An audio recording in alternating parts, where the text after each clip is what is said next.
नमस्कार। गढ़वा आना मेरे लिए पुराने अनुभवों को ताज़ा करना है। गढ़वा कई बार आया हूँ मैं, और तब क्रिकेट खेलने आता था। फिर लंबे अरसे तक यहाँ आना नहीं हो पाया, और अब बाइस्कोप के माध्यम से यहाँ पहुँचा हूँ। तो सबसे पहले इस गढ़वा शहर के बारे में अगर कोई पुराने दिनों की याद ताज़ा करे तो उस ज़माने की बात और अब के ज़माने में बहुत फ़र्क नज़र आता है। विकास साफ दिखता है, लेकिन आप चूँकि प्रवक्ता भी हैं, पार्टी के भी प्रवक्ता हैं, और अपने विधायक के भी प्रवक्ता हैं, और उनके ऊपर ये है, ये कहा जा सकता है कि जो आम लोगों की धारणा है कि विकास हुआ है उनके रहते हुए, लेकिन क्या आपको लगता है कि विकास की धारा जितनी तेज़ गति से यहाँ बहनी चाहिए थी उतनी बह पाई है? जोहार। बाइस्कोप की सारी जितने भी टीम है यहाँ आज माँ गढ़देवी की धरती गढ़वा पे उपस्थित हुए हैं, हम आपका हार्दिक स्वागत करते हैं, अभिनंदन करते हैं। और आपने तो गढ़वा के विकास के बारे में अपने मुंह से ही कहा कि मैं पहले भी आया करता था, क्रिकेट खेलने आया करता था, काफ़ी अनुभव है हमारे गढ़वा के बारे में। और जब मैं इस बार आया तो गढ़वा में बदलाव दिखा, विकास दिखी। तो यही, अगर आपको विकास दिखी, लोकतंत्र के चौथे स्तंभ अगर ये अपने मुंह से बोल रहे हैं तो वाकई गढ़वा बदला है। गढ़वा में विकास की गंगा बही है। और जो आप स्पीड बोल रहे हैं कि जो स्पीड में गढ़वा का विकास होना चाहिए, मुझे लगता है कि अगर कोई भी एमएलए के रूप में गढ़वा में होता तो जितने कम समय में गढ़वा को जितना चीज़ दिया गया, शायद ये बाकी किसी के अभी तक के कार्यकाल में संभव नहीं हो पाया है। जबकि 2 साल कोरोना का, कोविड का भी वक्त रहा, 1 साल सरकार को अस्थिर करने का भी प्रयास चलता रहा, लेकिन जो इच्छा शक्ति थी, दृढ़ संकल्प था, जो गढ़वा के लोगों के लिए, गढ़वा के क्षेत्र के लिए करने की जो लालसा थी, उसको पूरा करने के लिए माननीय मंत्री मिथिलेश कुमार ठाकुर जी ने भरपूर प्रयास किया है।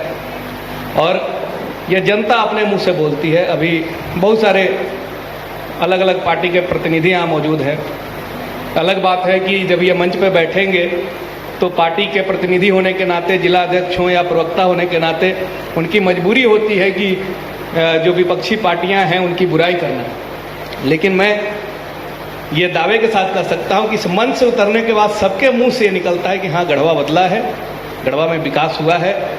और गढ़वा को जो पिछले कई सालों में, 30-40 सालों में नहीं मिल पाया था, उसको एक नया आयाम देने का कोशिश माननीय मंत्री मिथिलेश कुमार ठाकुर ने किया है। और जो अब दिखने लगा है, ऐसा नहीं है कि कोई हम लोग मैप बता रहे हैं जो इमेजिनेशन में हो, बल्कि अब धरातल पर वह उतर चुका है और लोगों को साफ साफ दिख रहा है। लेकिन एक सवाल ज़रूर उठेगा, चूँकि आप जिस पार्टी से हैं, आप जिस पार्टी से बिलोंग करते हैं, उस पार्टी को लेकर कई तरह के सवाल खड़े हुए हैं। विकास, गढ़वा के विकास की जहाँ तक बात करें, धरातल पर जो कुछ भी दिखता है वो अपनी जगह पर है, लेकिन जो नहीं दिखता है वो सवाल भी खड़े होते हैं। जैसे जब मैं आया करता था तो एक स्टेडियम की चाह लेकर आता था कि काश किस इलाके में कोई बेहतर स्टेडियम हो। आपको लगता है कि इस तरह की चीज़ें शायद पीछे छूट गई? अभी जो मौलिक सुविधाएं हैं हम वहां तक पहुंच रहे हैं, बाकी सुविधाओं की ओर अभी भी हमारी नज़र नहीं है, जबकि अब हमें भविष्य की ओर देखना चाहिए, भावी रणनीति तय करनी चाहिए, भविष्य की योजनाएं तय करनी चाहिए। देखिए, खेल के क्षेत्र में आपने सवाल किया है और मुझे बताते हुए बड़ी खुशी हो रही है कि 2 स्टेडियम गढ़वा को अभी तक मिल चुका है। एक धरातल पर उतर चुका है, यहीं गढ़वा के शहर में बालिका उच्च विद्यालय का मैदान है, जिसको फुटबॉल स्टेडियम के रूप में डेवलप किया गया है। और एक और फुटबॉल स्टेडियम जो यहाँ मेराल प्रखंड के अटौला के सिदवन मैदान में पिछले कैबिनेट जो हुई थी उसमें वो पास हो चुका है, सारा मैप उसका तैयार हो चुका है। मुझे लगता है आचार संहिता के बाद से काम शुरू होगा और चुनाव से पहले वो भी धरातल पर उतर जाएगा। एक क्रिकेट स्टेडियम की लालसा हमारे माननीय मंत्री मिथिलेश कुमार ठाकुर जी की यहाँ थी। उस पर काम भी होना शुरू हो गया था, कल्याणपुर में ज़मीन भी खोजा गया, लेकिन चूंकि वन भूमि से घिरे होने के कारण फिर हम लोग को स्थान परिवर्तन करना पड़ा। और एक दुर्भाग्य कह सकते हैं कि जो JSCA के पूर्व चेयरमैन थे, उनका अगर निधन नहीं होता तो शायद कहीं ना कहीं गढ़वा के किसी क्षेत्र में हम लोग JSCA के प्रारूप के रूप में गढ़वा में भी उसी तरह का एक क्रिकेट स्टेडियम हम लोग को मिल जाता अभी तक। बिल्कुल, अंतर्राष्ट्रीय स्तर का स्टेडियम बनाना इस क्षेत्र की एक ज़रूरत है, वो चाहे पलामू हो या गढ़वा हो। इस क्षेत्र की जो खेल प्रतिभाएं हैं वो असल में इसलिए नहीं विकसित हो पाती हैं उस गति से जितनी की यहाँ प्रतिभा होनी चाहिए, शायद इसलिए कि हम उसके लिए कोई बहुत बड़ा इंफ्रास्ट्रक्चर उनको नहीं दे पाते हैं। तो क्या वो प्रायोरिटी लिस्ट में नहीं होना चाहिए? देखिए, ये हमारे यहाँ जनप्रतिनिधि थे, उनकी मानसिकता होती थी कि जो खेल है, खिलाड़ी है, वो शायद विधायक के कार्यशैली के परे आते हैं। वो ये सोच नहीं पाते थे कि हम लोगों को जनरेशन डेवलप करना है, आगे आने वाले भविष्य का निर्माण करना है, और खिलाड़ी भी हमारे अंग हैं। सारे चीज़ों को वोट की राजनीति से जोड़कर देखा जाता था। नली बना दिए, गली बना दिए, विधायक कोटा की राशि को कार्यकर्ताओं में बांट दिया गया और उसके पैसे चेक स्लिप के माध्यम से निकाल के खाने पकाने की प्रक्रिया हुई। लेकिन कभी ये सोच नहीं ला पाए कि नहीं, यहाँ के खिलाड़ियों को जब हम बढ़ाएंगे तो आज जैसे रांची को लोग, झारखंड को लोग महेंद्र सिंह धोनी, दीपिका कुमारी के नाम से जानते हैं, उनके खेलों से जाना जाता है झारखंड को। नहीं तो पहले रांची और कराची को मिला दिया जाता था। जब लोग बोलते थे आप कहाँ के रहने वाले हैं, हम बताते थे कि नहीं, हमारा अगर रांची है, झारखंड के रहने वाले हैं। तो अच्छा बिहार, अच्छा कराची तो बताना पड़ता था, नहीं हम लोग महेंद्र सिंह धोनी के रांची शहर से हम लोग आते हैं, वो हमारी राजधानी है, और झारखंड एक स्टेट है जो बिहार से सेपरेट हुआ है। अब कहीं ना कहीं खिलाड़ी जब कहीं किसी क्षेत्र से निकलता है तो उसका नाम देश प्रदेश में, विदेशों तक उसका फैलाव होता है। और ये कॉन्सेप्ट से बाहर निकाला गया कि नहीं, जे एक जनप्रतिनिधि का काम सिर्फ विकास करना नहीं है, बल्कि भविष्य निर्माण भी है, खिलाड़ियों को मंच प्रदान करना है।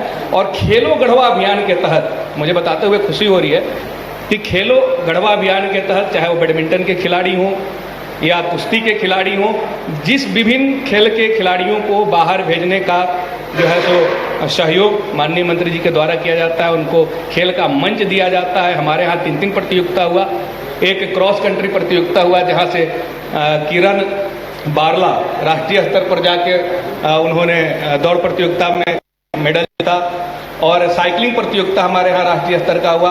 यहाँ का एक आमिर नाम का लड़का थे, खिलाड़ी थे, उन्होंने भी राष्ट्रीय स्तर पर मेडल निकाला। तो ऐसे ही, और अभी बहुत ही कह सकते हैं सुचारू रूप से एक राज्य स्तरीय फुटबॉल प्रतियोगिता का यहाँ पे आयोजन हुआ था, जिसकी खूबसूरती देखते बनी थी, और लगा था कि नहीं, गढ़वा भी खेल के मामले में धीरे धीरे आगे बढ़ रहा है। तो अभी तो अगर यहाँ के खिलाड़ियों से पूछा जाए तो वो बोलेंगे कि शायद पहला कोई ऐसा जनप्रतिनिधि गढ़वा को मिला है जो खिलाड़ियों के बारे में सोचता है, खेल के बारे में सोचता है और खिलाड़ियों को आगे बढ़ा रहा है। चलिए, मैंने जानबूझकर स्पोर्ट्स का मुद्दा पहले उठाया क्योंकि मैं जानता हूँ कि मिथिलेश जी स्पोर्ट्स से जुड़े रहे हैं और स्पोर्ट्स से उनका नज़दीकी रिश्ता रहा है। अभी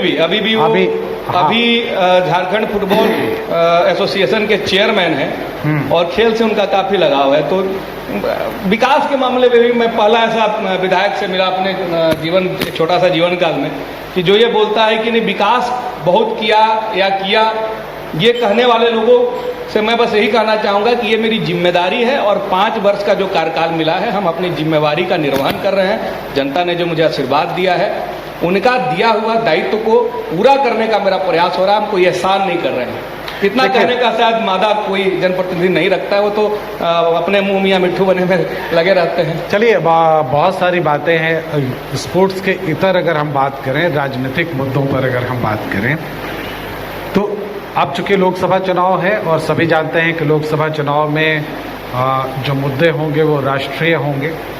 क्या आपको लगता है कि जो राष्ट्रीय मुद्दों की बात जब आएगी, कुछ ऐसे मुद्दों की बात आएगी जिसमें आपको लगेगा कि क्षेत्रीय दल होने के नाते आपकी थाली खाली है और सामने कुछ बड़े मुद्दे हैं, कई सारे इश्यूज़ हैं जिनको वो सामने आपके विरोधी या भारतीय जनता पार्टी जो है वो रखना चाहेगी, कैसे मुकाबला करेंगे आप उसका?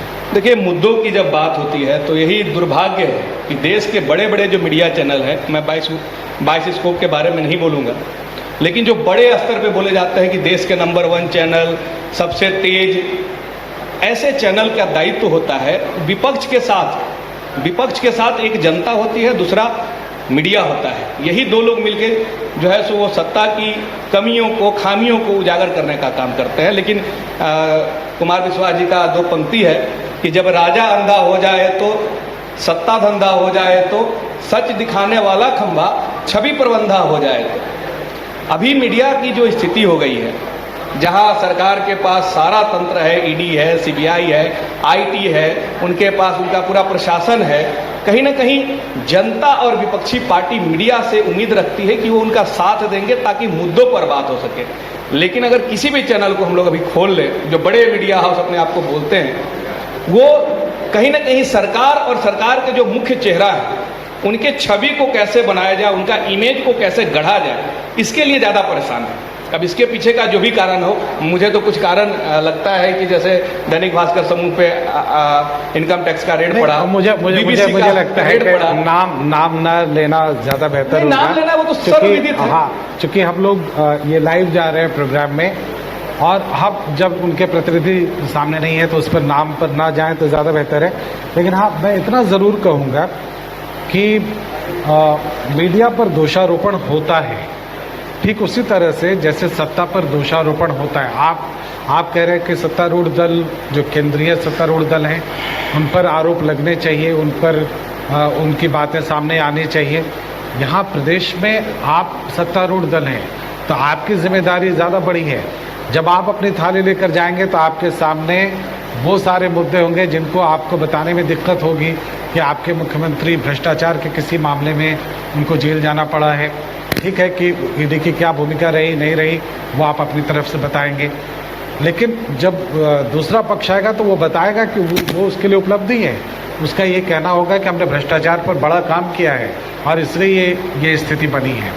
तो ऐसे में मैंने वही कहा कि हम अगर दोनों की थाली देखें तो आपकी थाली उन मुद्दों पर थोड़ी खाली नज़र आती है, और जो सत्तारूढ़ बीजेपी दल है उसकी थाली में बहुत सारे मुद्दे हैं। उसमें राम मंदिर मुद्दा है, उनमें अंतर्राष्ट्रीय छवि मुद्दा है, और भी मुद्दे हैं जिनको कि वो कैश करना चाहेंगे। कैसे मुकाबला करेंगे उसका? ये लड़ाई, मैं तो बोला कि दो ही हमारे पास साधन है, एक जनता के साथ जाना और एक अपेक्षा होती है मीडिया हाउस की। अभी मैंने 2 नाम लिए जिस पर आपने बोला कि नाम लेना उचित नहीं होगा, लेकिन मुझे इसमें कोई गुरेज नहीं है, क्योंकि जो भी मैंने वक्तव्य रखे वो कहीं ना कहीं मीडिया हाउस में जो खबर आई उसके माध्यम से हम रखने का काम कर रहे हैं। अब एक और चैनल है जिनका नाम मुझे लगता है, ठीक है मैं बाइस्कोप के इस मंच पे बैठा हूँ, लेकिन किसी चैनल का जी न्यूज, जी ग्रुप का चैनल है, उनके 6,000 करोड़ रुपए माफ कर दिए गए, और उनके जो प्रमुख हैं, जो कर्ता धर्ता, जो उनके मालिक हैं, वो भाजपा के राज्यसभा सांसद हैं। अब बताइए कि ऐसे में इन मीडिया हाउस को अगर हम बोले कि नहीं ये सत्ताधारी पार्टियों का बखान करने में लगती है, तो इसमें मुझे कोई गुरेज नहीं है बोलने में। और मुद्दों पर तो हम जाना चाहते हैं, लेकिन रोका जा रहा है। कैसे रोका जा रहा है? अगर ठीक है, जैसे जिस तरह से बोला जा रहा है कि भ्रष्टाचार किया गया, भ्रष्टाचार में गिरफ्तारी हो रही है, मुझे लगता है कि ईडी इंतजार कर रही थी क्या कि लोकसभा का चुनाव आएगा तो हम पुराने जितने भी केस चल रहे हैं उसके नेता को उठा के जेल में डाल देंगे। जब इस लोकतंत्र के महापर्व में जो मुख्य विपक्षी पार्टियां हैं उनके प्रमुख चेहरे को जेल में डाल दिया जाएगा, मुख्य विपक्षी पार्टी कांग्रेस है उसके खाता को फ्रीज कर दिया जाएगा, और उनको चुनाव लड़ने के लिए उसके पास पर्याप्त फंड नहीं होंगे, तो ये मुकाबला होगा कैसे? ये तो फिर जनता के बीच जाके हमारे कार्यकर्ता, हमारे लोग जो है सो जनता को जागरूक करने का कोशिश करेगी। और ये तो सौभाग्य है कि सोशल मीडिया कुछ हद तक आज प्रिवेल कर रहा है, डोमिनेट कर रहा है कि कुछ विपक्ष के बातें जनता तक पहुंच पा रही है। नहीं तो मुझे लगता है कि आप जो कह रहे हैं इसका मतलब ये निकलता है कि क्या आपराधिक मामले करने की छूट होनी चाहिए? चूँकि आप विपक्ष में हैं, चूँकि आप प्रधानमंत्री मोदी को चुनौती देते हैं, इसलिए आपको आपराधिक मामले करने की छूट है। चूँकि वो जितने मामले हैं जो ईडी जिन पर कार्रवाई कर रही है या अरविंद केजरीवाल पर कार्रवाई कर रही है वो सभी आपराधिक आर्थिक अपराध के मामले हैं, तो उसके लिए वक्त तो नहीं देखा जाएगा। नहीं, जनता सवाल कर रही है कि जब आप आरोप लगाते हैं तो शुभेंदु अधिकारी जैसे नेता जब भाजपा में शामिल हो जाते हैं, अजीत पवार जैसे नेता जब भाजपा में शामिल हो जाते हैं, तो उन पर ईडी की कार्रवाई रुक जाती है। हम जिस प्रमंडल में बैठे हैं, भनाजपुर के विधायक हैं, 130 करोड़ के दवा घोटाला के आरोपी हैं भानु प्रताप शाही जी, ईडी ने उनकी कई संपत्ति को अटैच किया है, उन पर अभी कोई कार्रवाई नहीं हो रही है, उनके केस को ठंडे बस्ते में डाल दिया जा रहा है। तो जनता पूछ रही है, और मेरा है कि कार्रवाई आप रोके नहीं, लेकिन लोकसभा का चुनाव जब सामने हो और जिनके चेहरे पर विपक्षी पार्टी जैसे झारखंड मुक्ति मोर्चा का चेहरा आदरणीय हेमंत सोरेन जी हैं, आम आदमी पार्टी का चेहरा अरविंद केजरीवाल जी हैं, और चुनाव के ठीक एन वक्त पे अगर उनको जेल में डाला जा रहा है, तो क्या ये चुनाव के समय अपने राजनीतिक फायदे के लिए भारतीय जनता पार्टी नहीं करा रही है? तो जनता अब सवाल पूछ रही है, जनता को जानना चाहती है कि आपने इससे पहले ये काम क्यों नहीं अच्छा, किया? आपको नहीं लगता है कि जो विपक्ष की लड़ाई है, वो लड़ाई मोदी से ना होके, भाजपा से ना होके ईडी से हो गई है और मीडिया से हो गई है? मोदी से आप देखेंगे, मैंने अभी हाल में नेशनल चैनल्स को भी देखा है और रीजनल चैनल्स पे भी देखता हूँ। मुझे लगता है कि जो लड़ाई होनी चाहिए मोदी के खिलाफ, जो लड़ाई होनी चाहिए भाजपा के खिलाफ, वो लड़ाई अब सिमट गई है मीडिया के खिलाफ और जो ईडी के खिलाफ। मैं इस बात से सहमत नहीं हूँ और इसका खंडन करता हूँ। मेरी लड़ाई ईडी और मीडिया के खिलाफ नहीं है, हमारी अपेक्षा मीडिया से है। विपक्ष में होने के नाते हम उम्मीद करते हैं कि मीडिया जो है, पत्रकार बंधु जो हैं, न्यूज चैनल हैं, वो विपक्ष का साथ देंगे। आप हमारे हाथ और आंख और कान होते हैं, जिनके माध्यम से हम जनता के बीच में मुद्दों को उठा पाते हैं। लेकिन मीडिया का इसमें कोई दोष नहीं है। मीडिया मजबूर है। मैंने तो बोला कि कहीं ईडी का, आयकर विभाग का छापा पड़ जा रहा है, कहीं ईडी का छापा पड़ जा रहा है, न्यूज चैनल के जो कार्यालय हैं उन पर इस तरह से छापे करके उन्हें डराने का कोशिश किया जा रहा है।